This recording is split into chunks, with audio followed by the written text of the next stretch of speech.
ಈಗ for example ನಾವು ದಾಳಿಂಬೆ ಬೆಳಿತೀವಿ, ಇವತ್ತೊಂದು 10 ಎಕರೆಯಲ್ಲಿ ದಾಳಿಂಬೆ ಇದೆ, ಅಲ್ಲಿ ಕ್ಯಾಮ್ರಾವನ್ನು ಅಳವಡಿಸಿರ್ತೀವಿ. ಮತ್ತು ಇನ್ನೊಂದು ಸರಿ ಪೇರ್ಲ ಸೀಸನಲ್ಲಿ ಇನ್ನೊಂದು 10 ಎಲ್ಲೋ ಒಂದು 2 ಎಕರೆ ಪೇರ್ಲ ಇರ್ತದೆ. ಅಂಥ ಒಂದು ಮೂಮೆಂಟಲ್ಲಿ ಅಲ್ಲಿ ದಾಳಿಂಬೆ ಇಲ್ಲದೆ ಇದ್ದಾಗ, ದಾಳಿಂಬೆ ಹಾರ್ವೆಸ್ಟಿಂಗ್ ಮುಗಿದಾದ ನಂತರ ಅಲ್ಲಿಂದ ತಗೊಂಡೋಗಿ ಇನ್ನೊಂದು ಲ್ಯಾಂಡಲ್ಲಿ ಬೇಕಾದ್ರೆ ಹಾಕೋಬೋದು. ಜಸ್ಟ್ ಪೈಪ್ ಹಾಕೊಂಡಿರ್ತಾರೆ, ಆ ಪೈಪ್ ತೊಗೊಂಡ್ಬಿಟ್ಟು ಮತ್ತೆ ಹೋಗಿ ಇನ್ನೊಂದು ಕಡೆ ಬೇಕಾದ್ರೆ ಇದು ಮಾಡಿ. ಯಾಕಂದರೆ ಒಂದೇ ಕಡೆ ಫಿಕ್ಸ್ ಅಂತ ಏನಲ್ಲ, ಜಸ್ಟ್ ಎಲ್ಲದು ರಿಮೂವಬಲ್ ಇರುತ್ತೆ, ಎಲ್ಲ ಬಿಸ್ಲಿಕ್ಕೆ ಬರುತ್ತೆ, ತಗೊಂಡೋಗ್ಲಿಕ್ಕೆ ಬರುತ್ತೆ, ಎಲ್ಲಿ ಬೇಕಾದ್ರೆ ಅಲ್ಲಿ ಹಾಕೊಂಡ್ಲಿಕ್ಕೆ ಬರುತ್ತೆ. ಕ್ಯಾರಿ ಕೂಡ ಮಾಡ್ಕೊಂಡು ಹೋಗ್ಬೋದು. ಈ ಮೋಷನ್ ಡಿಟೆಕ್ಷನ್ ಆದಾಗ ನಾವು ಸೈರನ್ ಸೌಂಡನ್ನು ಕೊಟ್ಕೊಂಡಿದ್ದೀವಿ ಅಂದರೆ ಮೋಷನ್ ಈ ಥರ ಸೈರನ್ ಸೌಂಡ್ ಬರುತ್ತೆ. ಆಮೇಲೆ ಈ ಸೌಂಡನ್ನು ಬದಲಾವಣೆ ಈ ಥರ ಸೈರನ್ ಸೌಂಡ್ ಬೇಡ, ನಾನು ಬೇರೆ ಏನಾದ್ರು ವಿಭಿನ್ನವಾಗಿ ಸದ್ದು ಮಾಡೋಂಗೆ ಹಾಕ್ಕೊತೀನಿ ಅಂದರೆ ಆ ಥರ ಬೇಕಾದ್ರೂ ಮಾಡ್ಕೋಬೋದು. ಆಮೇಲೆ ಎಲ್ಲಿ ಮೋಷನ್ ಡಿಟೆಕ್ಷನ್ ಆಗಿರ್ತದೋ ಅದನ್ನು ಮಾರ್ಕ್ ಮಾಡಿಬಿಟ್ಟು ತೋರಿಸುತ್ತೆ. ಒಂದು ಸ್ಕ್ವೇರ್ ಶೇಪ್ ಅಥವಾ ರೌಂಡ್ ಶೇಪ್ ಎಲ್ಲಿ ಡಿಟೆಕ್ಷನ್ ಆಗುತ್ತೋ ಅಲ್ಲಿ ಮಾರ್ಕ್ ಮಾಡಿಬಿಟ್ಟು ನಮಗೆ ಅಪ್ಲಿಕೇಶನಲ್ಲಿ ತೋರಿಸುತ್ತೆ. ಈ ಥರ ಶಬ್ದ ಬರುತ್ತೆ. ಇದನ್ನು ಚೇಂಜ್ ಬೇಕಾದ್ರೂ ಮಾಡ್ಕೋಬೋದು. ಆಮೇಲೆ ವೈಟ್ ಲೈಟ್ ಅಲಾರಾಮ್ ಕೂಡ ಇರ್ತದೆ. ಈ ಥರ ಶಬ್ದ ಕೂಡ ಬ್ಲಿಂಕ್ ಆಗುತ್ತೆ ಅದು ಹ್ಯೂಮನ್ ಡಿಟೆಕ್ಷನ್ ಆದಾಗ. ನಮಸ್ಕಾರ ವೀಕ್ಷಕರೇ, ನಿಮ್ಮೆಲ್ಲರಿಗೂ ನಮ್ಮ ಕೃಷಿ ದೇವೋಭವ ಬಳಗಕ್ಕೆ ಸ್ವಾಗತ. ಮೊದಲನೇದಾಗಿ ನಿಮ್ಮೆಲ್ಲರಿಗೂ ಮಕರ ಸಂಕ್ರಾಂತಿ ಹಬ್ಬದ ಹಾರ್ದಿಕ ಶುಭಾಶಯಗಳು. ವೀಕ್ಷಕರೇ, ಈ ವಿಡಿಯೋದಲ್ಲಿ ನಾನು ನಿಮಗೆ ಕಾಡು ಪ್ರಾಣಿಗಳಿಂದ, ಕಾಡು ಪಕ್ಷಿಗಳಿಂದ, ಕಳ್ಳ ಕಾಕರಿಂದ ನಿಮ್ಮ ಒಂದು ಬೆಳೆಗಳನ್ನು ಸಂರಕ್ಷಣೆ ಮಾಡಿಕೊಳ್ಳೋದಕ್ಕೆ ಅಥವಾ ನಿಮ್ಮ ಒಂದು ಕೃಷಿ ಪರಿಕರಗಳನ್ನು ಸಂರಕ್ಷಣೆ ಮಾಡಿಕೊಳ್ಳೋದಕ್ಕೆ ಉಪಯುಕ್ತಕರವಾದಂತಹ CCTV ಕ್ಯಾಮರಾಗಳ ಬಗ್ಗೆ ಸಂಕ್ಷಿಪ್ತವಾದ ಮಾಹಿತಿಯನ್ನು ತಿಳಿಸ್ಕೊಡಲಿದ್ದೇನೆ. ಇನ್ನೊಂದು ವಿಷಯ ಏನಪ್ಪ ಅಂತಂದರೆ, ನಾನು ಯಾವುದೇ ವಿಡಿಯೋ ಮಾಡಿದಾಗಲೂ ಸಹ ವಿಡಿಯೋ ಕೊನೆಯಲ್ಲಿ ಅವರ ಫೋನ್ ನಂಬರ್ಗಳನ್ನು ಹಾಕಿರ್ತೀನಿ. ಅದು ಸಹ ಕಮೆಂಟ್ ಬಾಕ್ಸ್ನಲ್ಲಿ ಅವ್ರ ಫೋನ್ ನಂಬರ್ ಕೊಡಿ ಅಂತ ಕೇಳ್ತಾ ಇರ್ತಾರೆ. ಆ ಒಂದು ಕಾರಣಕ್ಕೆ ಇಲ್ಲಿ ಮೊದಲೇ ಇವರ ಒಂದು ಫೋನ್ ನಂಬರನ್ನು ಕೊಟ್ಟಿರ್ತೇನೆ. ಸೊ ಇವರ ಒಂದು ಈ CCTVಗಳ ಬಗ್ಗೆ ಮಾಹಿತಿ ಬೇಕಂದರೆ ಇವರಲ್ಲಿರುವಂತಹ CCTVಗಳನ್ನು ನೀವು ಪರ್ಚೇಸ್ ಮಾಡಬೇಕಂದ್ರೆ ತೆರೆ ಮೇಲೆ ಕಾಣ್ತಿರುವಂತಹ ನಂಬರ್ಗೆ ನೀವು ಕರೆ ಮಾಡ್ಬೋದು. ಸೋಮವಾರದಿಂದ ಶನಿವಾರದವರೆಗೆ ಬೆಳಗ್ಗೆ 9 ಗಂಟೆಯಿಂದ ಸಂಜೆ 7 ಗಂಟೆವರೆಗೆ ಇವರು ಫೋನ್ ಕಾಲ್ ರಿಸೀವ್ ಮಾಡ್ತಾರೆ ಅಂತ ಹೇಳ್ತಾ ಬನ್ನಿ ಈ ಒಂದು ವಿಡಿಯೋವನ್ನು ನಾವು ಶುರು ಮಾಡೋಣ. ಸರ್ ನಮಸ್ಕಾರ. ಸರ್ ನಮಸ್ತೆ. ಸರ್ ನಿಮ್ಮ ಒಂದು ಪರಿಚಯ ಮಾಡ್ಕೊಳ್ಳಿ ಮತ್ತು ನಿಮ್ಮ ಒಂದು ಸಂಸ್ಥೆಯ ಪರಿಚಯ ಮಾಡಿಕೊಡಿ ಸರ್. ಹಾಂ ಸರ್, ಎಲ್ರಿಗೂ ನಮಸ್ಕಾರ. ನನ್ನ ಹೆಸರು ಗೌಡ್ರು ನಾಗರಾಜ್ ಅಂತ, ವಿಜಯನಗರ ಜಿಲ್ಲೆ ಕೂಡ್ಲಿಗಿ ತಾಲೂಕು ಜಂಗಮಸೋನಹಳ್ಳಿ ಗ್ರಾಮದ ಒಬ್ಬ ರೈತ. ವಿದ್ಯಾಭ್ಯಾಸ ಬಂದುಬಿಟ್ಟು MSc B.Ed ಪದವೀಧರ. ಮೂಲತಃ ಇವಾಗ ಕೃಷಿ ಮಾಡ್ಕೊಂಡಿದ್ದೀವಿ. ಸುಮಾರು ಇವಾಗ ಒಂದು 6 ವರ್ಷದಿಂದ ಈ ಕಾಡು ಪ್ರಾಣಿ ಮತ್ತು ಪಕ್ಷಿಗಳಿಂದ ಬೆಳೆಗಳನ್ನು ರಕ್ಷಣೆ ಮಾಡ್ಕೊಡ್ಲಿಕ್ಕೋಸ್ಕರ ವಿಭಿನ್ನವಾಗಿ ಸದ್ದು ಮಾಡ್ತವಂಥ ಒಂದು ಧ್ವನಿವರ್ಧಕವನ್ನು ಆವಿಷ್ಕಾರ ಆಯಿತು. ಸೊ ಇವಾಗ 2.5 ವರ್ಷದಿಂದ ಅದನ್ನು ಅವಶ್ಯಕತೆ ಇರೋ ರೈತರಿಗೂ ನಾನು ರೆಡಿ ಮಾಡಿಕೊಡ್ತಾ ಇದ್ದೀನಿ. ಸೊ ಅದ್ರ ಜೊತೆಗೆ ಹೆಚ್ಚು ಜನ ರೈತರು ಈ ಕಾಡು ಪ್ರಾಣಿಗಳು ಮತ್ತು ಪಕ್ಷಿಗಳಿಂದ ಬೆಳೆಗಳನ್ನು ರಕ್ಷಣೆ ಮಾಡ್ಕೊಡ್ಲಿಕ್ಕಾಯಿತು. ಈ ಕಳ್ಳಕಾಕರಿಂದ ಕೃಷಿ ಪರಿಕರಗಳ ರಕ್ಷಣೆ ಮತ್ತು ಭದ್ರತೆ, ಬೆಳೆಗಳ ರಕ್ಷಣೆ ಭದ್ರತೆಗೋಸ್ಕರ ಏನಾದರೂ ಮಾಡಿ ಅನ್ನೋ ಒಂದು ಒತ್ತಾಸೆಯಿಂದ ಒಂದು CC ಕ್ಯಾಮ್ರಾ ರೆಡಿ ಮಾಡಬೇಕು ಅನ್ನೋ ಒಂದು ಉದ್ದೇಶ ನನ್ನಲ್ಲಿ ಬಂತು. ಆ್ಯಕ್ಚುಲಿ ಅದೇ ಮೂಮೆಂಟಲ್ಲಿ ನಾನು ಯಾವುದೋ ಒಂದು ಹೊರ ರಾಜ್ಯದಲ್ಲಿ ಒಂದು ಸಣ್ಣ 7 ವ್ಯಾಟ್ ಪ್ಯಾನಲ್ಲು ಈ ಬ್ಯಾಟ್ರಿ ಕ್ಯಾಮ್ರಾಗೆ ಅಟ್ಯಾಚ್ ಇರ್ತಕ್ಕಂಥ ಒಂದು ಸಿಸ್ಟಮ್ ಅಂತ ತಂದಿದ್ವಿ. ಅದು ಸರಿಯಾಗಿ ಒಂದು 2 ತಿಂಗಳಷ್ಟೇ ಕೆಲಸ ಮಾಡಿತ್ತು. ಆಮೇಲೆ ಮಾಡಲಿಲ್ಲ. 1 ಅವರ್ ಕೂಡ ಬ್ಯಾಕಪ್ ಬರಲಿಲ್ಲ. ಬಿಸಿಲಿದ್ರೆ ಮಾತ್ರ ಸ್ವಲ್ಪ ತಾನ್ ಆಗೋದಷ್ಟೇ. ಸೊ ಅದರಿಂದ ನಾನು ಏನು ಕಂಡುಕೊಂಡೆ, ಕ್ಯಾಮ್ರಾಗೆ ಒಂದು ಡಿಫ್ರೆಂಟ್ ಆಗಿರ್ತ ಒಂದು UPS ಥರ ಡೆವಲಪ್ಮೆಂಟ್ ಮಾಡಬೇಕು ಅನ್ನೋ ಒಂದು ಉದ್ದೇಶದಿಂದ ಒಂದು ಸಪ್ರೇಟಾಗಿ UPSನ್ನು ನಾವು ಡೆವಲಪ್ಮೆಂಟ್ ಮಾಡಿಬಿಟ್ವಿ. ಸೊ ಅದಕ್ಕೆ ಒಂದು 12 ಹೋಲ್ಸ್ ಕ್ಯಾಮ್ರಾನ ನಾನು ಯೂಸ್ ಮಾಡಿದೆ. ಸೊ ಅದು ಸಕ್ಸಸ್ ಆಯಿತು. ಅದಾದ ನಂತರ ಔಟ್ಡೋರಿಗೆ ಸೂಟೇಬಲ್ ಆಗುವಂತಹ ಮತ್ತು ರೈತರಿಗೆ ಒಂದು ವಿಭಿನ್ನವಾಗಿ ಒಂದು ವಿಶೇಷವಾಗಿ ಸೌಲಭ್ಯ ಇರತಕ್ಕಂಥ ಒಂದು ಕ್ಯಾಮ್ರಾಗಳನ್ನು ಚೂಸ್ ಮಾಡಿದೆ. ಅದು ಇಷ್ಟಿನ ನಾವು ರೈತರಿಗೆ ಕೂಡ ಕೊಡ್ತಾಯಿದ್ದೀವಿ. ಇವಾಗ ಇನ್ನೂ ಹೆಚ್ಚು ಶ್ರೀಗಂಧ ಬೆಳೆಗಾರರು ಮತ್ತು ದೊಡ್ಡ ಬಿಲ್ಡಿಂಗ್ ಕನ್ಸ್ಟ್ರಕ್ಷನ್ಸ್ ನಡೆಸ್ತಕ್ಕಂಥವ್ರು ಅವ್ರಿಗೆ ಒಂದು ಫೇಸ್ ಡಿಟೆಕ್ಷನ್ ಅಥವಾ ಆಟೋ ಜೂಮಿಂಗ್ ಇರ್ತಕ್ಕಂಥ ಕ್ಯಾಮ್ರಾ ಹೆಚ್ಚು ಜನ ಕೇಳಲಿಕ್ಕತ್ತಿದ್ರು. ಅದನ್ನು ನಾನು ಇವಾಗ ಇಂಟ್ರೊಡ್ಯೂಸ್ ಮಾಡಿಸ್ಲಿಕ್ಕೋಸ್ಕರ ನಾನು ನಿಮ್ಮ ಮುಂದೆ ಬಂದಿದ್ದೀನಿ. ಏನು ವಿಶೇಷ ಅಂದರೆ ಇಲ್ಲಿ ಆ್ಯಕ್ಚುಲಿ 3 ಮಾಡೆಲಲ್ಲಿದೆ. ಇವು 3 ಕೃಷಿಕರಿಗೋಸ್ಕರನೇ ಅವರನ್ನೇ ಉದ್ದೇಶವಾಗಿ ಇಟ್ಕೊಂಡು ನಾನು ಪರಿಚಯ ಮಾಡಿಸ್ತಾ ಇದ್ದೇನೆ. ಏನಂದರೆ ಕೃಷಿಕರಿಗೆ ಸಮಸ್ಯೆ ಏನಿದೆ ಅಂದರೆ ವಿದ್ಯುತ್ತಿನ ಕೊರತೆ, ಅದನ್ನು ನೀಗಿಸಲಿಕ್ಕೆ ಸೋಲರಿಂದ ಬ್ಯಾಟ್ರಿ ಚಾರ್ಜ್ ಆಗೋ ಥರ ಮಾಡಿದ್ದೀನಿ. ಆಮೇಲೆ ಅವರು ಕಂಪ್ಯೂಟರ್ ಬಳಕೆ ಮಾಡಲಿಕ್ಕಾಗಲ್ಲ. ಸೊ ಆ ಸಮಸ್ಯೆನ ನೀಗಿಸಲಿಕ್ಕೆ 4G ಕ್ಯಾಮ್ರಾಗಳನ್ನು ಯೂಸ್ ಮಾಡಿ ಅದಕ್ಕೆ ಸಿಮ್ ಕಾರ್ಡ್ ಹಾಕ್ಕೊಂಡು ಮೊಬೈಲಿಗೆ ಕನೆಕ್ಟ್ ಮಾಡಿಕೊಂಡ್ರೆ ಅವರು ಇಂಟರ್ನೆಟ್ ಇರ್ತಕ್ಕಂಥ ಯಾವುದೇ ಜಾಗದಲ್ಲಿದ್ದರೂ ಕೂಡ ಅವರ ಅಂಗೈಯಲ್ಲಿ ತಮ್ಮ ಕೃಷಿ ಭೂಮಿ ಅಥವಾ CC ಕ್ಯಾಮ್ರಾ ಅಳವಡಿಸಿರ್ತಕ್ಕಂಥ ಪ್ರದೇಶವನ್ನು ವೀಕ್ಷಣೆ ಮಾಡುವಂಥ ಒಂದು ಕ್ಯಾಮ್ರಾಗಳನ್ನು ನಾನು ಚೂಸ್ ಮಾಡಿದ್ದೀನಿ. ಆಮೇಲೆ DVR NVR ಮೇಂಟೈನ್ ಮಾಡಲಿಕ್ಕಾಗಲ್ಲ, ವೈರನ್ನು ಅವರು ಅಗ್ರಿಕಲ್ಚರ್ ಲ್ಯಾಂಡಲ್ಲಿ ತೊಗೊಂಡು ಹೋಗ್ಲಿಕ್ಕಾಗಲ್ಲ. ಹಾಗಾಗಿ ವೈರ್ಲೆಸ್ ಆಗಿ ನಡಿಬೇಕು ಅನ್ನೋ ಥರ ನಾವು UPS ಡೆವಲಪ್ಮೆಂಟ್ ಮಾಡಿಬಿಟ್ಟು ಅದ್ರ ಕೆಳಗಡೆ ಕ್ಯಾಮ್ರಾ ಫಿಕ್ಸ್ ಆಗೋ ಥರ ನಾನು ಡೆವಲಪ್ಮೆಂಟ್ ಮಾಡಿರೋದು. ಸೊ ಇಲ್ಲಿ ಏನು ವಿಶೇಷ ಏನು ಅಂದರೆ, ಇಲ್ಲಿ ನಮ್ಮದು UPS ಸಪ್ರೇಟ್ ಇದೆ, ಕ್ಯಾಮ್ರಾಗೋಸ್ಕರ ಬಳಸ್ತಕ್ಕಂಥ UPS ಸಪ್ರೇಟ್ ಇದೆ. ಆಮೇಲೆ ನಮ್ಮ ಕ್ಯಾಮ್ರಾ ಎಲ್ಲದು 12 ವೋಲ್ಟ್ಸ್ ಕ್ಯಾಮ್ರಾ, 5 ವೋಲ್ಟ್ಸ್ ಕ್ಯಾಮ್ರಾ ಅಲ್ಲ. ಈ ಕ್ಯಾಮ್ರಾ ಜೊತೆ ಬ್ಯಾಟ್ರಿ ಅಟ್ಯಾಚ್ ಆಗಿ ಬರಲ್ಲ. ಬ್ಯಾಟ್ರಿನ ನಾವಿಲ್ಲಿ ಈ ಬಾಕ್ಸಲ್ಲಿ ಸ್ಟೋರ್ ಮಾಡಿದ್ವಿ, ಬ್ಯಾಟ್ರಿ ಆಯಿತು, ಪ್ರೋಗ್ರಾಮ್ ಆಯಿತು, ಎಲ್ಲದನ್ನು. ಸೊ ಇಷ್ಟು ಇವಾಗ ಒಂದೊಂದಾಗಿ ನಾನು ಏನೇನು ವಿಶೇಷ ಅಂತ ಹೇಳ್ತಾ ಬರ್ತೀನಿ. ಇಲ್ಲಿರ್ತಕ್ಕಂಥದ್ದು 3 4G ಕ್ಯಾಮ್ರಾ. ಇದು ಬಂದುಬಿಟ್ಟು ಮೊದಲನೇದು PTZ ಕ್ಯಾಮ್ರಾ ಅಂತ ಕರಿತೀವಿ. ಇದ್ರ ವಿಶೇಷತೆ ಏನು ಅಂದರೆ, ಇದು ಆಟೋ ಜೂಮಿಂಗ್ ಆಗುತ್ತೆ. ನೀವು ಹೈವೇಗಳಲ್ಲೆಲ್ಲ ನೋಡಿರ್ಬೋದು, ಈ ಥರ ಕ್ಯಾಮ್ರಾನ ನಾವು ಕಾಣ್ತೀವಿ. ಆಟೋ ಜೂಮಿಂಗ್ ಇರುತ್ತೆ. ಇದು 3MP ಕ್ಯಾಮ್ರಾ, 360 ಡಿಗ್ರಿ ರೊಟೇಷನ್ ಇರ್ತೈತಿ, ಆಟೋ ರೊಟೇಟಿಂಗ್ ಕೂಡ ಇರ್ತೈತಿ, ಆಟೋ ಜೂಮಿಂಗ್ ಇರುತ್ತೆ. ಆಮೇಲೆ ನಮಗೆ ಮೊಬೈಲಿಗೆ ನೋಟಿಫಿಕೇಶನ್ ಕೂಡ ಅದು ಟ್ರ್ಯಾಕಿಂಗ್ ಆದಾಗ ಹ್ಯೂಮನ್ ಡಿಟೆಕ್ಷನ್ ಇರುತ್ತೆ, ಮೋಷನ್ ಸೆನ್ಸರ್ ಇರ್ತೈತಿ. ತಾನು ಏನು ಡಿಟೆಕ್ಟ್ ಮಾಡಿರುತ್ತೆ ಅದನ್ನು ನಮ್ಮ ಮೊಬೈಲ್ಗೆ ನೋಟಿಫಿಕೇಶನ್ ಕಳಿಸುತ್ತೆ. ಆಮೇಲೆ ಅಂಥದನ್ನು ನಾವು ಅದು ಕಳಿಸಿರೋದನ್ನು ನಾವು ಹ್ಯೂಮನ್ ಡಿಟೆಕ್ಷನ್ ನೋಡಿದಾಗ ಕ್ಯಾಮ್ರಾಗೆ ನಾವು ಕಾಲ್ ಮಾಡಿ ಒಂದು ವಾಯ್ಸ್ ಸಂದೇಶ ಕೊಡ್ಬೋದು. ಯಾರಿದ್ದೀರಲ್ಲಿ, ಯಾಕೆ ಬಂದಿದ್ದೀರಿ, ಏನು ಬೇಕು ನಿಮಗೆ, ಇಲ್ಲಿಂದ ಹೋಗ್ತಿರಲ್ವ, ನಾನು ನೋಡಿದ್ದೀನಿ, ನನಗೆಲ್ಲ ಗೊತ್ತಾಗಿದೆ, ನೀವೇನೇನು ಆ್ಯಕ್ಟಿವಿಟೀಸ್ ಮಾಡಿದ್ರೆ ಅಂತ ನನಗೆ ಗೊತ್ತಾಗಿದೆ, ಕ್ಯಾಮ್ರಾ ಕಾಲ್ ಮಾಡಿ ಹೇಳ್ಬೋದು. ಆಮೇಲೆ ಹ್ಯೂಮನ್ ಡಿಟೆಕ್ಷನ್, ಯಾವುದೇ ಒಂದು ಬ್ಲಡೆಡ್ ಅನಿಮಲ್ಸ್ ಬಂದಾಗ ಅದು ಡಿಟೆಕ್ಷನ್ ಆದಾಗ ಇಲ್ಲಿ ಶಬ್ದ ಕೂಡ ಬರುತ್ತೆ. ಈ ಸೈರನ್ ಶಬ್ದ ಬರ್ಬೋದು. ಆಮೇಲೆ ಅದ್ರ ಜೊತೆಗೆ ಸೈರನ್ ಶಬ್ದ ಬೇಡ, ನಾವು ಓನ್ ರೆಕಾರ್ಡಿಂಗ್ ಹಾಕೊತೀವಿ, ನಾವು ಬೇರೆ ಏನೋ ವಿಭಿನ್ನವಾಗಿ ಶಬ್ದ ಮಾಡ್ತೀವಿ ಅಂದರೆ ನಿಮ್ಮ ಮೊಬೈಲಲ್ಲಿ ಯಾವ ಶಬ್ದ ನೀವು ರೆಕಾರ್ಡ್ ಮಾಡಿ ಇಟ್ಕೊಂಡಿರ್ತೀರೋ ಆ ಶಬ್ದನ ಸೆಲೆಕ್ಟ್ ಮಾಡಿ ಅಲ್ಲಿ ಸೈರನ್ ಶಬ್ದ ಬದಲು ಅದೇ ಶಬ್ದ ಬರುತ್ತೆ. ಫಾರ್ ಎಕ್ಸಾಂಪಲ್ ನಾವೇ ಓನ್ ವಾಯ್ಸ್ ರೆಕಾರ್ಡಿಂಗ್ ಬೇಕಾದ್ರೆ ಕೊಡ್ಬೋದು, ನಾಯಿ ಶಬ್ದ ಕೊಡ್ಬೋದು, ಬೇರೆ ಇನ್ನೇನೋ ವಿಭಿನ್ನವಾಗಿ ನಮಗೆ ಅನುಕೂಲ ಯಾವುದಾಗುತ್ತೋ ಆ ಥರ ವಿಭಿನ್ನವಾಗಿ ಶಬ್ದಗಳನ್ನು ಕೂಡ ಕೊಡ್ಬೋದು. ಸೊ ಇಷ್ಟು ಈ ಕ್ಯಾಮ್ರಾದ ವಿಶೇಷತೆ. ಇದು ತುಂಬ ದೊಡ್ಡದಾಗಿರ್ತೈತಿ. ಆಮೇಲೆ 3 ಮೋಟ್ರ್ ಕ್ಯಾಮ್ರಾ. ಇದು ಆಟೋ ಜೂಮಿಂಗ್ ಇರ್ತೈತಿ, ಇದಕ್ಕೆ ಆಟೋ ಜೂಮಿಂಗ್ ಇರ್ತೈತಿ, ಅವಕ್ಕೆ ನಾವು ಮ್ಯಾನುವಲ್ ಜೂಮ್ ಮಾಡಿ ನೋಡ್ಕೋಬೇಕು. ಇದು 3MP camera, 360 degree rotation camera. So ಇದನ್ನು ಯಾರು ಬಳಸ್ಬೋದು ಹೆಚ್ಚಾಗಿ ಅಂದರೆ, ಈ ಶ್ರೀಗಂಧ ಬೆಳೆಗಾರರು, ರಕ್ತಚಂದನ ಬೆಳೆಗಾರರು, ಮತ್ತು ದೊಡ್ಡ ದೊಡ್ಡ ಬಿಲ್ಡಿಂಗ್ಗಳು ಏನಾದ್ರು ಕನ್ಸ್ಟ್ರಕ್ಷನ್ಸ್ ನಡೆಸಿದ್ರೆ ಅಲ್ಲಿ ಬಳಸ್ಬೋದು. ಅಥವಾ ಇನ್ನೂ ಹೆಚ್ಚು ಬೆಲೆ ಬಾಳ್ತಕ್ಕಂಥ ಯಾವುದೇ ವಸ್ತುಗಳು ಅಥವಾ ಕೃಷಿ ಪರಿಕರಗಳು ಏನೇ ಇದ್ರೂ ಕೂಡ ಅಂಥ ಪ್ಲೇಸಲ್ಲಿ ನಾವು ಇದನ್ನು ಬಳಸ್ಬೋದು. ಅಂದರೆ ಸಾಮಾನ್ಯ ರೈತರಿಗೆ ಸ್ವಲ್ಪ ಆರ್ಥಿಕವಾಗಿ ಇದು ಹೊರೆ ಅನ್ನಿಸ್ಬೋದು. ಹಾಗೆಯೇ ಇದ್ರ ಟೆಕ್ನಾಲಜಿ ಕೂಡ ಇದೆ, ಅಷ್ಟೇ ಉಪಯೋಗಗಳು ಕೂಡ ಇದೆ. ಇನ್ನು ಎರಡನೇದಾಗಿ ಎಲ್ಲ ರೈತರಿಗೂ ಕೈಗೆ ಎಟುಕುವಂತೆ ಮತ್ತು ಎಲ್ಲ ರೈತರಿಗೂ ಉಪಯೋಗ ಆಗುವಂತಹ ಕ್ಯಾಮ್ರಾ ಅಂದರೆ ಇದು ಮಿಡ್ಲ್ ವರ್ಷನ್. ಇದರಲ್ಲಿ actually 80 watt panel, 12Ah lithium ferrophosphate battery ಇರ್ತೈತಿ, 3MP PTZ camera, 360 degree rotation, human detection ಇರ್ತೈತಿ, ಮೋಷನ್ ಸೆನ್ಸರ್ ಇರ್ತೈತಿ, 2-ವೇ ಆಡಿಯೋ ಕಮ್ಯುನಿಕೇಷನ್ ಇರ್ತೈತಿ. ಆಮೇಲೆ ಇದು ಬಂದುಬಿಟ್ಟು ಮಿಡ್ಲ್ ವರ್ಷನ್ನು. ಇದು 1 ರಿಂದ 2 ದಿನ ಬ್ಯಾಟ್ರಿ ಬ್ಯಾಕಪ್ ಇರ್ತೈತಿ. ಅಂದರೆ ಅವತ್ತು ಡೇ ಎಲ್ಲ ರನ್ ಆಗಿ ನೈಟ್ ಎಲ್ಲ ರನ್ ಆಗಿ ನೆಕ್ಸ್ಟ್ ಡೇ ಬಿಸಿಲು ಬೀಳೋವರೆಗೆ ಇದರಲ್ಲಿ ಬ್ಯಾಟ್ರಿ ಬ್ಯಾಕಪ್ ಇರುತ್ತೆ. ಇನ್ನು ಇದು ಬಂದುಬಿಟ್ಟು ಮಿಡ್ಲ್ ವರ್ಷನ್ ಅಂತ ಕರಿತೀವಿ. ಅಂದರೆ ಇದು ಹೆಚ್ಚಾಗಿ ಎಲ್ಲ ರೈತರಿಗೂ ಕೈಗೆಟಕೋ ದರದಲ್ಲಿ. ಇದರಲ್ಲಿ ಬಂದುಬಿಟ್ಟು 40 ವ್ಯಾಟ್ ಪ್ಯಾನಲ್ ಇರುತ್ತೆ, 12Ah ಲಿಥಿಯಂ ಫೆರೋಫಾಸ್ಫೇಟ್ ಬ್ಯಾಟ್ರಿ ಇರ್ತೈತಿ.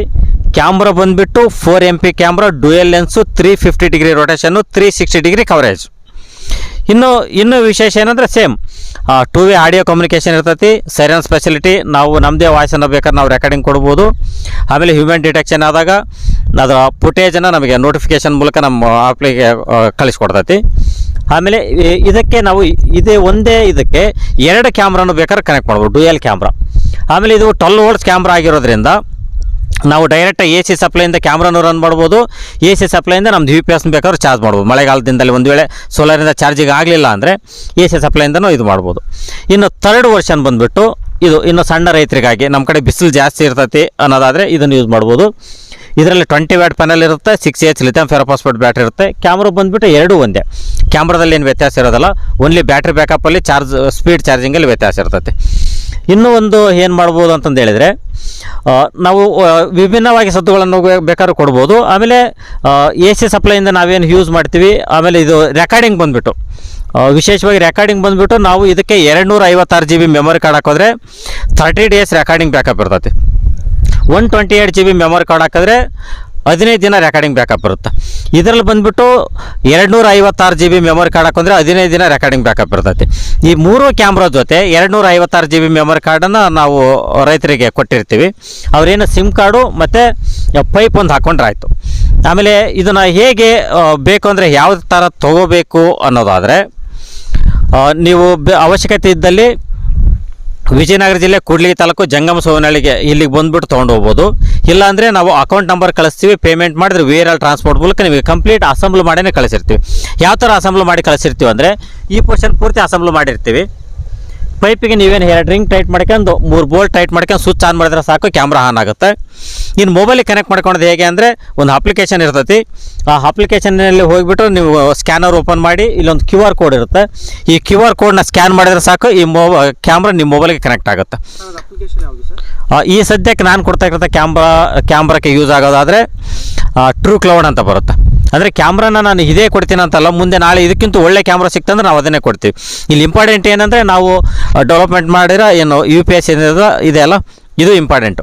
ಈ ಸದ್ಯಕ್ಕೆ ನಾನು ಇದೇ ಕ್ಯಾಮ್ರಾನ ಯಾಕೆ ಚೂಸ್ ಮಾಡಿದ್ರೆ ಅಂದರೆ ರೈತರಿಗೆ ಏನು ಅವಶ್ಯಕತೆ ಇದೆ, ಆಮೇಲೆ ಅವ್ರ ಬಡ್ಜೆಟ್ ಏನಿದೆ ರೈತರಿಗೆ, ಆ ಬಡ್ಜೆಟಲ್ಲಿ ಸಿಗ್ತಕ್ಕಂಥ ಒಂದು ವಿಶೇಷ ಸೌಲಭ್ಯಗಳು ಈ ಕ್ಯಾಮ್ರಾದಲ್ಲಿ ಈ ಸದ್ಯ ಸಿಗ್ತಾಯಿದೆ.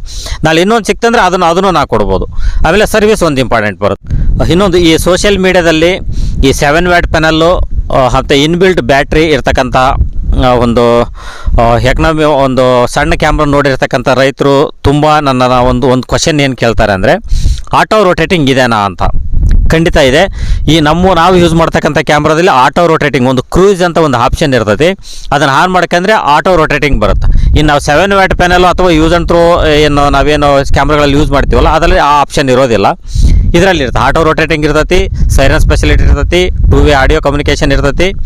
ಆಮೇಲೆ ಪಕ್ಕ 4 MP ಕ್ಯಾಮ್ರಾ ಅಂದರೆ 4 MP ಪಕ್ಕ ಇರ್ತೈತಿ. ಆಮೇಲೆ ಮಲ್ಟಿಪರ್ಪಸ್, ಒಂದು ವೇಳೆ ಸೋಲರಿಂದ ನಡಲಿಲ್ಲ ಅಂದರೆ ನಾವು ಚಾರ್ಜ್ ಮಾಡ್ಕೊಂಡ್ಬಿಟ್ಟು ಯೂಸ್ ಮಾಡ್ಬೋದು. ಸೊ ಬೇರೆ ಕ್ಯಾಮ್ರಾಗಳಾದರೆ ಈ 7 ವ್ಯಾಟ್ ಪ್ಯಾನಲ್ ಈ ಥರ ಬರ್ತಕ್ಕಂಥದ್ದು ಇಲ್ಲ, ಬಿಸಿಲಿದ್ರೆ ಮಾತ್ರ ಅದು ನಡೀತೈತಿ. ಆಮೇಲೆ ಎಷ್ಟು ದಿನ ನಡೀತೈತೋ ಅಷ್ಟು ದಿನ ಯೂಸ್ ಮಾಡ್ಬೋದು. ಸೊ ನಾನೊಂದು ಉದಾಹರಣೆ ಯಾವ ಥರ ಅದಕ್ಕೂ ಇದಕ್ಕೂ ಏನು ಡಿಫ್ರೆನ್ಸ್ ಅಂತ ಹೇಳೋದಾದರೆ, ಈಗ ಪೆನ್ ಇದೆ, 2 ರೂಪಾಯಿಗೂ ಪೆನ್ ಸಿಗುತ್ತೆ, 10 ರೂಪಾಯಿಗೂ ಪೆನ್ ಸಿಗುತ್ತೆ. ಸೊ ಡಿಫ್ರೆನ್ಸ್ ಇಷ್ಟೇ. ಅಲ್ಲಿ ಎಲ್ಲಿವರೆಗೂ ಮುಡ್ತೈತೆ ಅಲ್ಲಿವರೆಗೆ ಬರೆದ್ಬಿಟ್ಟು ಬಿಸಾಡೋದು, ಇಲ್ಲದೆ ಖಾಲಿ ಆದ ನಂತರ ರಿಫಿಲ್ ಬೇಕಾದ್ರೆ ಹಾಕೋಬೋದು. ಸೊ ಇಷ್ಟು ಡಿಫ್ರೆನ್ಸ್. ಸರ್ ಇನ್ನೊಂದು, ಇದು ಕೇವಲ ಬೆಳೆ ಸಂರಕ್ಷಣೆಗೋಸ್ಕರ ಅಷ್ಟೇ ಬಳಸ್ಬೋದಾ ಅಥವಾ ಕೋಳಿ ಸಾಕಾಣಿಕೆ ಮಾಡಬೇಕಾದ್ರೆ ಅದಕ್ಕೂ ಬಳಸ್ಬೋದು? ಇಲ್ಲ, ಬೆಳೆ ಸಂರಕ್ಷಣೆಗೆ ಒಂದೇ ಅಲ್ಲ, ಯಾವುದೇ ಕ್ಷೇತ್ರದಲ್ಲೂ ಅವ್ರಿಗೆ ಅವಶ್ಯಕತೆ ಇತ್ತಂದ್ರೆ ಬಳಸ್ಬೋದು. ಮುಖ್ಯವಾಗಿ ನಾನು ರೈತರನ್ನು ಮತ್ತು ಹೈನುಗಾರಿಕೆ ನಡೆಸೋರನ್ನ ಕುರಿ ಸಾಕಾಣಿಕೆ ಅಥವಾ ಮೀನು ಸಾಕಾಣಿಕೆ ಆಗಿರ್ಬೋದು, ಅಗ್ರಿಕಲ್ಚರ್ ಲ್ಯಾಂಡಲ್ಲಿ ಆಗಿರ್ಬೋದು, ಶ್ರೀಗಂಧ ಬೆಳೆಗಾರ ಆಗಿರ್ಬೋದು, ಇವರನ್ನು ಗಮನದಲ್ಲಿಟ್ಕೊಂಡು ನಾನು ಇದನ್ನು ಸಪ್ರೇಟಾಗಿ ಡೆವಲಪ್ಮೆಂಟ್ ಅಂದರೆ ನಾವು ಕರೆಂಟ್ನ ಅವಶ್ಯಕತೆ ಇಲ್ಲದೆ ಇರ್ಬೋದು, ಇಂಥವನ್ನೆಲ್ಲ ಬಳಸ್ಲಿಕ್ಕೆ ಆಗಲ್ವಲ್ಲ. ಸೊ ಅದನ್ನು ನಾನು ಗಮನದಲ್ಲಿಟ್ಕೊಂಡು ತಯಾರಿ ಮಾಡ್ತೇವೆ. ಯಾರು ಬೇಕಾದ್ರೂ ಕೂಡ ಈ ಕ್ಯಾಮ್ರಾನ ಬಳಸ್ಬೋದು. ತುಂಬ ಜನ ಕೇಳ್ತಿದ್ದಾರೆ, ಮನೆ ಹತ್ರ ಮುಂದೆ ಹೊರಗೆ ಹಾಕೊಂಡ್ಲಿಕ್ಕೆ ಬೇಕು, ಕುರಿ ಶೆಡ್ಗಳವ್ರು ಕೇಳ್ತಿದ್ದಾರೆ, ಕುರಿ ಸಾಕಾಣಿಕೆ ಮಾಡೋರು, ಮೀನು ಸಾಕಾಣಿಕೆ ಮಾಡೋರು ಕೇಳ್ತಿದ್ದಾರೆ, ಆಮೇಲೆ ಮೇಕೆ ಸಾಕಾಣಿಕೆ ಮಾಡೋರು ಕೇಳ್ತಿದ್ದಾರೆ. ಇತ್ತೀಚೆಗೆ ಶ್ರೀಗಂಧ ಬೆಳೆಗಾರರಿಂದ ತುಂಬ ಬೇಡಿಕೆ ಜಾಸ್ತಿ ಬರ್ತಾ ಇದೆ. ಇನ್ನು ಅಡಿಕೆ ಕಳ್ತನ ಮಾಡ್ಕೊಂಡವ್ರು ಅಡಿಕೆ ಮರಗಳು ಹತ್ತಿ ಕಾಯಿ ಕದಿಯೋರನ್ನ ಕೇಳ್ತಿದ್ದಾರೆ. ಬೋರ್ವೆಲ್ಗಳಲ್ಲಿ ಮೋಟ್ರ್ ಎತ್ಕೊಂಡು ಹೋಗೋದಾಗಿರ್ಬೋದು, ಕೇಬಲ್ ಕಳ್ತನ ಮಾಡ್ಕೊಳೋದು, ಸ್ಟಾರ್ಟ್ರುಗಳು ಕದ್ಕೊಂಡು ಹೋಗೋದು.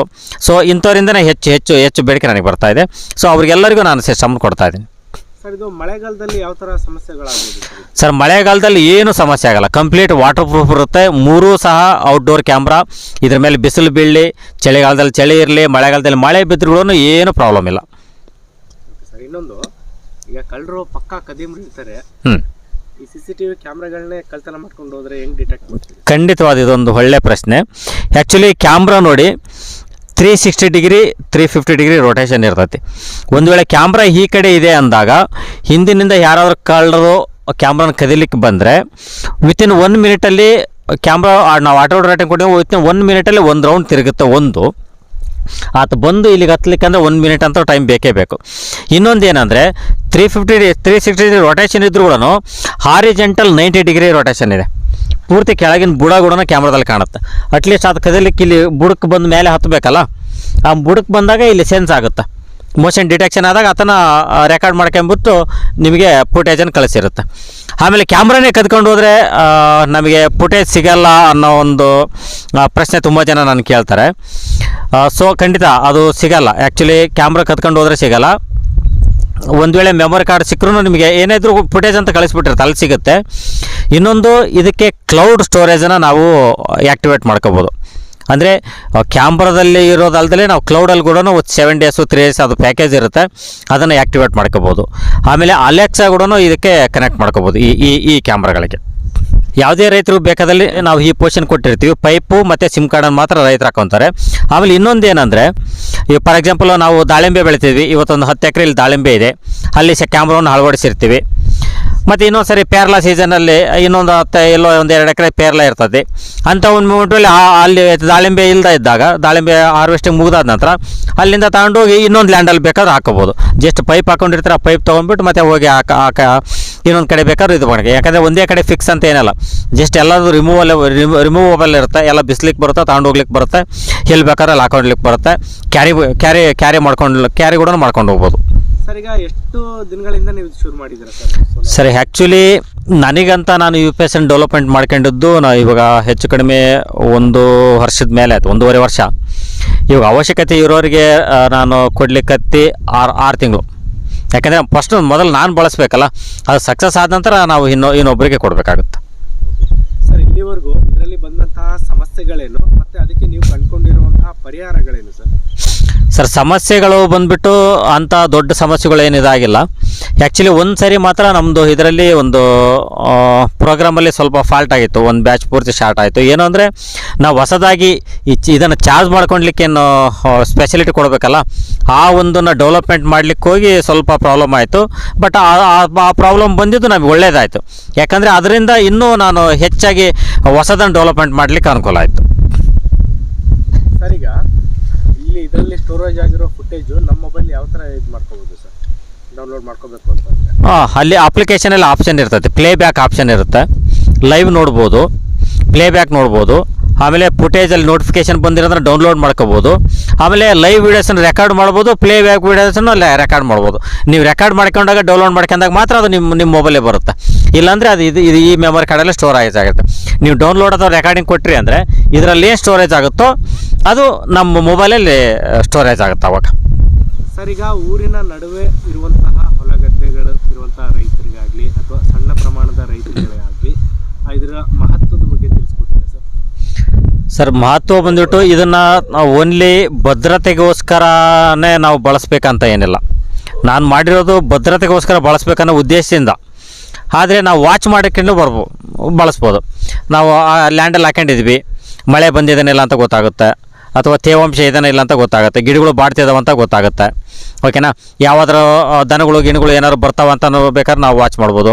ದಾರಿಯಲ್ಲಿ ಹೋಗೋರು ಸುಮ್ಮನೆ ಹೋಗ್ಲಾರ್ದೆ ನಮ್ಮ ಹೊಲದಾಗೆಲ್ಲ ಬಂದು ಹೋಗ್ತಾನೆ ಅಂತಂದು ಬೇಕಾದ್ರೆ ಹೋದ್ರು. ಬರೀ ಭದ್ರತೆಗೋಸ್ಕರ ಅಲ್ಲ, ಜಸ್ಟ್ ನಾವು ನಮ್ಮ ಲ್ಯಾಂಡನ್ನು ನಾವು ಅಂಗೈಯಲ್ಲೇ ವಾಚ್ ಮಾಡಲಿಕ್ಕೆ ಕೂಡ ನಾವು ಈ ಕ್ಯಾಮ್ರಾನ ಬಳಸ್ಬೋದು.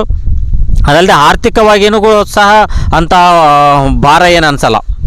ಇದು ಮಾತ್ರ ಈ ಸಿಸ್ಟಮ್ ಮಾತ್ರ ಸ್ವಲ್ಪ ಹೆಚ್ಚು ವಿಶೇಷತೆ ಹೊಂದಿರೋದ್ರಿಂದ ಸ್ವಲ್ಪ ಆರ್ಥಿಕವಾಗಿ ಹೊರೆ ಆಗ್ಬೋದು ರೈತರಿಗೆ. ಬಟ್ ಇನ್ನೂ 2 ವರ್ಷ ಏನಿದೆಯಲ್ಲ, ಆರ್ಥಿಕವಾಗಿ ಒಂದು ತಕ್ಕ ಮಟ್ಟಿಗೆ ರೈತರ ಕೈಗೆಟಕೋ ದರದಲ್ಲೇ ನಾವು ಇದನ್ನು ಕೊಡ್ತಾಯಿದ್ದೀವಿ. ಹಾಗಾಗಿನೇ ನಾವು ರೈತರಿಗೆ ರೀಚ್ ಮಾಡಿಸೋ ಒಂದು ಉದ್ದೇಶದಿಂದನೇ ಅಂಥ ವಿಶೇಷವಾಗಿರ್ತಕ್ಕಂಥ ರೈತರ ಕಾಸ್ಟಿಗೆ ಹೊಂದಾಣಿಕೆ ಆಗುವಂಥ ಕ್ಯಾಮ್ರಾಗಳನ್ನು ಚೂಸ್ ಮಾಡಿದ್ದೀವಿ. ಇದರಲ್ಲಿ ಮೇಂಟೆನೆನ್ಸ್ ಯಾವ ಥರ ಇರುತ್ತೆ ಸರ್? ಆಮೇಲೆ ಮೇಂಟೆನೆನ್ಸ್ ಬಂದುಬಿಟ್ಟು ನಾವು ಕ್ಯಾಮ್ರಾಗೆ ಏನು ಸಿಮ್ ಕಾರ್ಡ್ ಹಾಕಿರ್ತೀವಲ್ಲ ಅದಕ್ಕೆ ರೀಚಾರ್ಜ್ ಮಾಡ್ಕೋಬೇಕು. ಡೈಲಿ 1.5 GB 2 GB ಡಾಟಾ ಸಿಗುವಂಥ ಪ್ಲಾನ್ಗಳನ್ನು ರೀಚಾರ್ಜ್ ಮಾಡ್ಕೋಬೇಕು. ಅಷ್ಟು ಬಿಟ್ಟರೆ ಬೇರೆ ಇನ್ನೇನು ಮೇಂಟೆನೆನ್ಸ್ ಇರೋಲ್ಲ. ಇನ್ನೊಂದು ಸರ್, ಈಗ ನಮಗೆ ಇದು ಇನ್ಸ್ಟಾಲೇಷನ್ ಮಾಡ್ಕೊಳ್ಳೋದು ಗೊತ್ತಿಲ್ಲ ಸರ್, ನೀವೇ ಬಂದು ಇಲ್ಲೇ ನಮ್ಮ ಸ್ಥಳದಲ್ಲಿ ಇನ್ಸ್ಟಾಲ್ ಮಾಡಿದ್ರೆ ಮಾಡ್ಕೊಡ್ತೀವಿ? ಇಲ್ಲ, ಅದರ ಅವಶ್ಯಕತೆ ಇಲ್ಲ. ಯಾಕಂತಂದು ಹೇಳಿದ್ರೆ ನಮ್ಮ ರೈತರಿಗೆ ಒಂದು ಸ್ಕ್ರೂ ಟೈಟ್ ಮಾಡೋದು, ಬೋಲ್ಟ್ ಟೈಟ್ ಮಾಡೋದೇನು ವಜೆ ಅಲ್ಲ. ಇವಾಗ ನಾನು ಇನ್ಸ್ಟಾಲೇಷನ್ ಮಾಡ್ಲಿಕ್ಕೆ ಬರ್ತೀನಿ ಅಂತಂದರೆ ಮತ್ತು ನನಗೆ 1500-2000 ರೂಪಾಯಿ ಅದು ಆರ್ಥಿಕವಾಗಿ ಹೊರೆ ಆಗುತ್ತೆ. ಸೊ ಅದನ್ನು ನನಗೆ ಆರ್ಥಿಕವಾಗಿ ಹೊರೆ ಆಗೋದು ನಾವು ರೈತರ ಮೇಲೇ ಹಾಕಬೇಕಲ್ಲ. ಸೊ ಅದು ಅವಶ್ಯಕತೆ ಇಲ್ಲ. ನಾವೆಲ್ಲ ಕಂಪ್ಲೀಟ್ ಅಸೆಂಬ್ಲ್ ಮಾಡಿನೇ ಕಳಿಸಿರ್ತೀವಿ. ಅವ್ರು ಪೈಪ್ ತೊಗೊಂಡು ಇವೆರಡು ಸ್ಕ್ರೂ ಟೈಟ್ ಮಾಡೋದು, 3 ಬೋಲ್ಟ್ ಟೈಟ್ ಮಾಡೋದು, ಸ್ವಿಚ್ ವೈರಲ್ಲಿ ಕನೆಕ್ಟ್ ಮಾಡಿಬಿಟ್ಟು ಸ್ವಿಚ್ ಹಾಕೋದು, QR ಕೋಡ್ ಸ್ಕ್ಯಾನ್ ಮಾಡಿದರೆ ಆಯಿತು. ಎಂಥ ಏನೂ ಆತನಿಗೆ ಐಡಿಯಾನೇ ಇಲ್ಲ ಅಂದ್ರೂ ಕೂಡ ಬೇರೆ ಜಸ್ಟ್ ಇದು ನೋಡಿದರೆ ಸಾಕು ಗೊತ್ತಾಗೋ ರೀತಿ ನಾವು ಅಸೆಂಬ್ಲ್ ಮಾಡಿನೇ ಕಳಿಸಿರ್ತೀವಿ. ಎಷ್ಟೊತ್ತು ಮಾಹಿತಿ ಕೊಟ್ಟಿದ್ದಕ್ಕೆ ಧನ್ಯವಾದಗಳು ಸರ್. ಈ ಒಂದು ವಿಡಿಯೋ ನೋಡ್ಬಿಟ್ಟು ರೈತರು ನಿಮ್ಮ ಹತ್ರ ಇನ್ನಷ್ಟು ಮಾಹಿತಿಗಾಗಿ ಅಥವಾ ನಿಮ್ಮಲ್ಲಿರುವಂಥ ಈ ಉಪಕರಣಗಳನ್ನ ಕೊಂಡ್ಕೋಬೇಕಂದ್ರೆ ನಿಮ್ಮನ್ನು ಕಾಂಟ್ಯಾಕ್ಟ್ ಮಾಡೋದಕ್ಕೆ ನಿಮ್ಮೊಂದು ಫೋನ್ ನಂಬರ್ ಕೊಡ್ತೀರಾ ಸರ್? ಸರ್, ಯಾರಿಗೆ ಅವಶ್ಯಕತೆ ಇರ್ತೋ ನೇರವಾಗಿ ನೀವು ಬಂದುಬಿಟ್ಟು ತೊಗೊಂಡು ಹೋಗ್ಬೋದು, ಅಥವಾ ನಾವು ಅಕೌಂಟ್ ನಂಬರ್ ಕಳಿಸ್ತೀವಿ, ಪೇಮೆಂಟ್ ಮಾಡಿದ್ರೆ VRL ಮೂಲಕ ಕಳಿಸ್ತೀವಿ. ವಿಜಯನಗರ ಜಿಲ್ಲೆ ಕೂಡ್ಲಿಗಿ ತಾಲೂಕು ಜಂಗಮಸೋನಹಳ್ಳಿ ಗ್ರಾಮ. ಇಲ್ಲಿಗೆ ನೇರವಾಗಿ ಬಂದುಬಿಟ್ಟು ತೊಗೊಂಡು ಹೋಗ್ಬೋದು. ಇಲ್ಲಾಂದರೆ 6363737439 ಈ ನಂಬರ್ಗೆ ಕರೆ ಮಾಡಿದರೆ ನಾವು ಇನ್ನೂ ಹೆಚ್ಚಿನ ಮಾಹಿತಿ ಕೊಡ್ತೀವಿ. ಅವಶ್ಯಕತೆ ಇರೋರಿಗೆ ಅಕೌಂಟ್ ಡೀಟೇಲ್ಸ್ ಕಳಿಸ್ತೀವಿ. ಪೇಮೆಂಟ್ ಮಾಡಿದರೆ VRL ಟ್ರಾನ್ಸ್ಪೋರ್ಟ್ ಮೂಲಕ ಸೇಫಾಗಿ ನಾವು ಅವರಿಗೆ ಕಳಿಸ್ಕೊಡ್ತೀವಿ. Thank you sir. ಓಕೆ, ಧನ್ಯವಾದ.